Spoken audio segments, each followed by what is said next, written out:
9 নম্বর প্রশ্নের মধ্যে দেওয়া আছে a plus b plus c equal to 9 এবং ab plus bc plus ca equal to 31 হলে a square plus b square plus c square এর মান নির্ণয় করো। আমাদেরকে কি নির্ণয় করতে হবে? a square plus b square plus c square এর মান নির্ণয় করতে হবে। এখানে কিন্তু দেওয়া আছে a b c, অর্থাৎ a plus b plus c। তাহলে আমাদের যেটা দেওয়া আছে সেটা আমরা আগে একটু লিখে ফেলি। দেওয়া আছে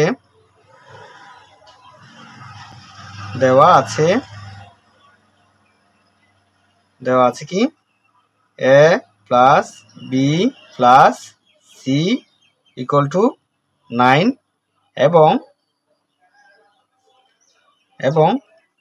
ab প্লাস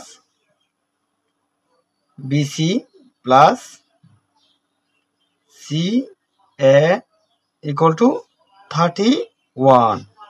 আমাদেরকে কি করতে হবে? a square plus b square plus c square এর মান নির্ণয় করতে হবে। তাহলে আমরা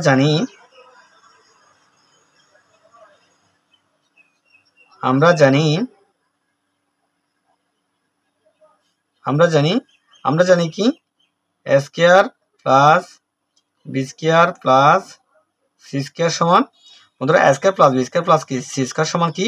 a square plus b square plus c square সমান হচ্ছে a plus b plus c whole square minus 2 into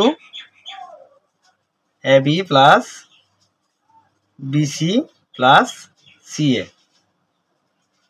বন্ধুরা আমরা এখানে কি করলাম?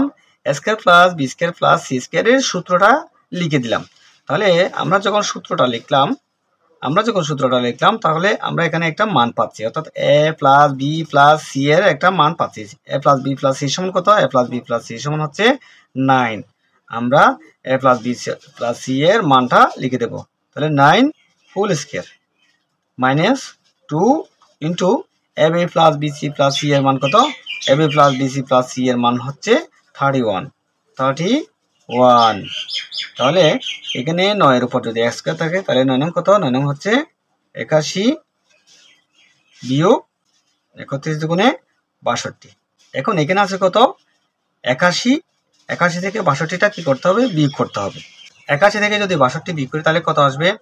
1 থেকে 2 বিয়োগ যাবে না, এখান থেকে একটা 1 ধার নেব, 11 হবে। 11 থেকে 2 বিয়োগ গেলে কত হবে? 9। এখানে আছে কত? এখানে আছে 7 থেকে যদি 6 বিয়োগ করি তাহলে হবে কত? 7 থেকে 6 বিয়োগ করলে 1, আমরা পেলাম কত? 19। তাহলে a square plus b square plus c square এর মান কত? a square plus b square plus c square এর মান হচ্ছে 19। তাহলে আমরা এখানে লিখতে পারি, সুতরাং a square plus b square plus c square সমান 19। তাহলে এটা হচ্ছে আমাদের আনসার। বন্ধুরা আশা রাখি তোমরা আমার অঙ্কটি ভালোভাবে বুঝতে পেরেছো।